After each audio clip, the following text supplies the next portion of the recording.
Ilang taon ka na? 37 po, Your Honor. 37. Wow, bata ah. Bago ka pumasok sa mga kontrata sa gobyerno, ano trabaho mo dati? May mga, may nasa construction company po ng kamag-anak po.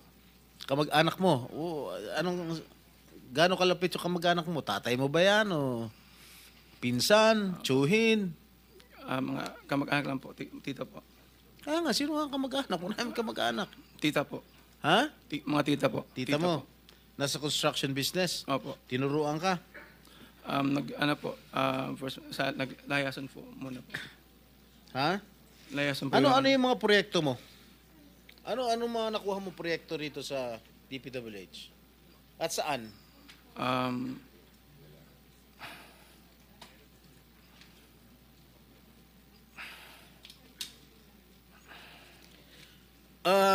Mr. Arevalo, alam mo, malamig na malamig ulo ko ngayon ha. Pero pag ikaw, tumingin ka ng tingin na sa cellphone mo, hindi ko alam kung ano binabasa mo dyan, humarap ka sa amin. Opo. Yes po, Your Honor. Ikaw may-ari nito, di ba? Yes po, O Your di Honor. dapat alam mo. Ano yung mga proyektong na-awardan sa inyo ng DPWH? At saan-saan? Yeah, 42 projects sa Bulacan, meron 90 million. Kaya nga, above 50? Yes, about 50 million. Lahat. So, Mr. Arevalo, kung 42 projects ito, 42 plunder cases ito eh. Kanina sinasabi namin sa inyo, kung nakikinig po kayo, makikipag-deal kami sa inyo na po pwedeng hindi na kayo ipoprosecute criminally, magturo na lang kayo. Kasi sa palagay namin, hindi kayo ang most guilty. Kapag nakapagturo po kayo nung mga kasangkot talaga dyan, na talaga sila naman ang talagang talamak na sa paggawa nito, anong malay ninyo? Baka imbes na criminal prosecution, wag na yon. Bayaran nyo na lang ang gobyerno, pero magturo po kayo. Para meron po tayong kapuntahan talaga. Kasi kung ganito na lang tayo ng ganito, ikutan ng kito, mapipilitan po, puro plunder. Harapin po ninyo 42 plunder cases. Hindi po fair sa inyo yun eh. Alam namin, hindi lang kayo ang sangkot dyan. Marami ang kasangkot dyan. Kaya, yung abogado po siguro nag-advise sa inyo kung nakikinig. Tingnan nyo rin po na maganda ring offer para sa amin ito. Makakatulong pa kayo sa bansa. Matigil na po ito. Wow. Mr. Arevalo, kanina, nandito ako kanina, umakyat na ako. Pagbalik ko rito, nakatungo ka pa rin. Sino ba talaga kausap mo dyan? Buksan mo yung mic. Wala po, Your Honor. Meron ka ba abogado? Yes po, Your Honor. Ikaw ang may-ari ng Wawaw. Opo, Correct? Your Honor. Ano ba yan? Sole proprietorship, partnership, or corporation? Sold po, Your Honor. Sole, ikaw lang. Magkano paid up capital? Magkano capital mo dyan? Nung una po is 9 million po, 2017. 9 million. 2017 po, nag-start po kami. 2017. 17 po. Up to now. Hindi po. Sole proprietor pa rin hanggang ngayon. Opo. Okay. Paano ka naka-garner with 9 million as your capital? Paano ka nakakuha ng malalaking proyekto sa DPWH? Nag-start lang po kami nung 2019 po na may nagka-project po. 2019? Opo. Sino kausap mo? Wala po, Your Honor. Wala po. Wala kang kausap? Wala po. Okay. Involved ka sa Ghost Project? Your Honor, I invoke my right to self-incrimination, Your Honor. Ano nga? Pakiulit. I invoke my right for self-incrimination, Your Honor. What?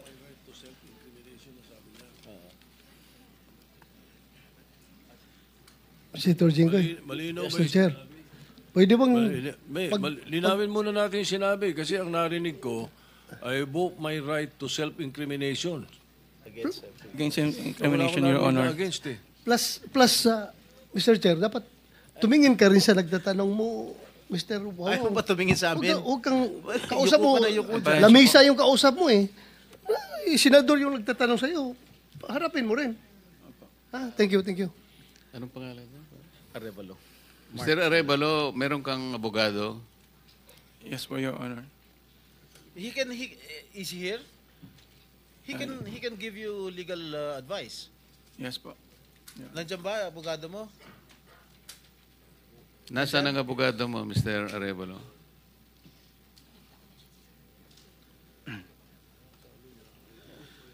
Nasagot ko po, Your Honor.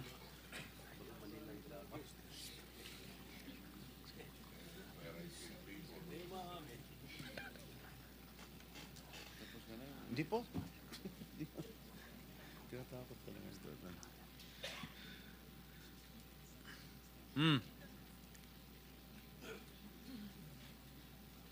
Oh, answer.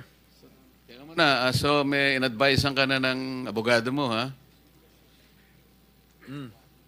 Mr. Arevalo, Are you involved in any ghost projects? Your Honor, I invoke my right against self-incrimination, Your Honor. Ilang taon ka na? 37 po, Your Honor. 37. Wow, bata ah. Bago ka pumasok sa mga kontrata sa gobyerno, ano trabaho mo dati? May mga, may nasa construction company po ng kamag-anak po. Kamag-anak mo? Gano'ng kalapit yung kamag-anak mo? Tatay mo ba yan? O pinsan? Tsuhin? Mga kamag-anak lang po, tita po. Kaya nga, sino ang kamag-anak? Wala namin kamag-anak. Tita po. Ha? Mga tita po. Tita mo? Po. Nasa construction business? Opo. Tinuruan ka? Naglayasan po muna po. Ha? Layasan po. Ano Your Honor. yung mga proyekto mo? Ano mga nakuha mo proyekto rito sa DPWH? At saan?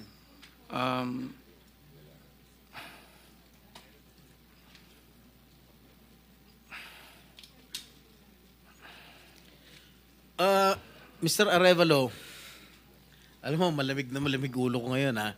Pero pag ikaw, tumingin ka ng tingin na sa cellphone mo, hindi ko alam kung ano binabasa mo dyan, humarap ka sa amin. Opo. Yes po, Your Honor. Ikaw may-ari nito, di ba? Yes po, O Your di Honor. dapat alam mo. Ano yung mga proyektong na-awardan sa inyo ng DPWH? At saan-saan? Ano po, Your Honor? Hindi ko po na alam po yung exact number po. Gusto mo ako magbigay sa'yo? Kung saan-saan yung mga project mo? Gusto mo ako magsabi sa'yo? Come on. You're wasting our time. It's already 1:45. May session pa kami alas 3. At marami pa magtatanong. that is what I was trying to advise everybody. Kasi po, gagamitin sa session mamaya ito, 3 o'clock. Kaya nililimit po namin ang sarili namin na magtanong. So, Mr. Chair, Senator kung di naman Jinggoy, sumasagot ito hindi sumasagot agad-agad ito, how can you deduct it from my time? Hey, Mr. Arevalo, sumagot ka Yes po, agad. Your Honor. Ha? Yes po. Oh, alin-alin yung mga proyekto na na-awardan sa iyo ng DPWH at saan-saan to? Meron po kaming sa QC po, sa Metro Manila First. Meron din po sa Quezon. Bulacan. Your Honor, I invoke my right against self-incrimination, Your Honor. Anak ng patingo. Tinatanong ko, how can my question incriminate you? Tell me. Tinatanong ko lang saan yung proyekto mo. I invoke my right against self-incrimination? Sorry po, Your Honor. Ha? How can that incriminate you? Tell me.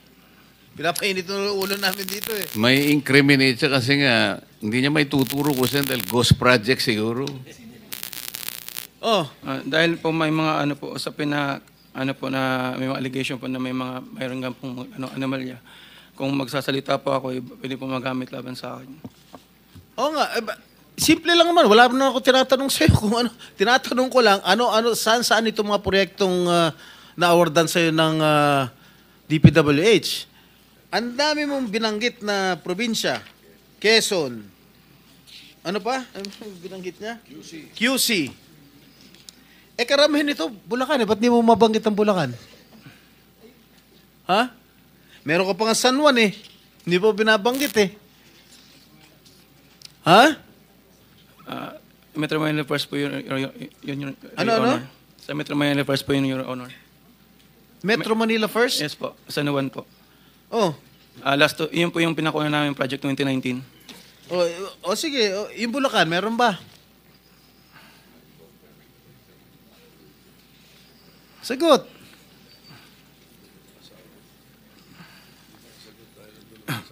Your Honor.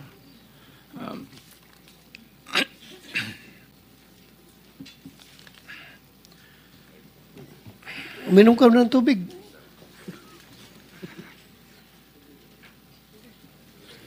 Oh. Ilan? Ilan? Di ko pa sigurado, Your Honor. Oh, dito base sa record namin, meron kang 42 projects sa Bulacan. Meron kang 42 projects sa Bulacan. Yung bulk ng na-award na contract sa inyo ng DPWH, ang bulk mo nasa Bulacan. 42. Ha? Dalawa sa San Juan. Dalawa yata sa Quezon. Meron sa Ilocos Norte. Meron sa Caloocan. Meron sa Laguna. Yan, Bulacan lahat to. San Juan. Quezon City. Tsaka identical ang presyo, ha? Identical ang mga presyo rito. 77 million, 77 million, 72 million, 72 million. Sino ba? Bakit ganun? Oh, last and final question. Lahat Meron ba ka ng 42 projects above, how Above? much? Yeah, 42 projects sa Bulacan. Meron 90 million. Kaya nga, above 50? Yes, above 50 million. Lahat. So, Mr. Arevalo, kung 42 projects ito, 42 plunder cases ito eh. Kanina sinasabi namin sa inyo, kung nakikinig po kayo, makikipag-deal kami sa inyo na po pwedeng hindi na kayo ipoprosecute criminally, magturo na lang kayo. Kasi sa palagay namin, hindi kayo ang most guilty. Kapag nakapagturo po kayo ng mga kasangkot talaga dyan, na talaga sila naman ang talagang talamak na sa paggawa nito, anong malay ninyo? Baka imbes na criminal prosecution, wag na yon. Bayaran nyo na lang ang gobyerno, pero magturo po kayo. Para meron po tayong kapuntahan talaga. Kasi kung ganito na lang tayo ng ganito, ikutan ng kito, mapipilitan po, puro plunder. Harapin po ninyo 42 plunder cases. Hindi po fair sa inyo yun eh. Alam namin, hindi lang kayo ang sangkot dyan. Marami ang kasangkot dyan. Kaya, yung abogado po siguro nag-advise sa inyo kung nakikinig. Tingnan nyo rin po na maganda ring offer para sa amin ito. Makakatulong pa kayo sa bansa. Matigil na po ito. Meron ako papakita video. Ilang minutes yung video? Meron ako ipapakita with the permission of the chair. Siguro 1 minute lang na video. Tingnan mo, Mr. Arevalo, kung project ng Wawaw to.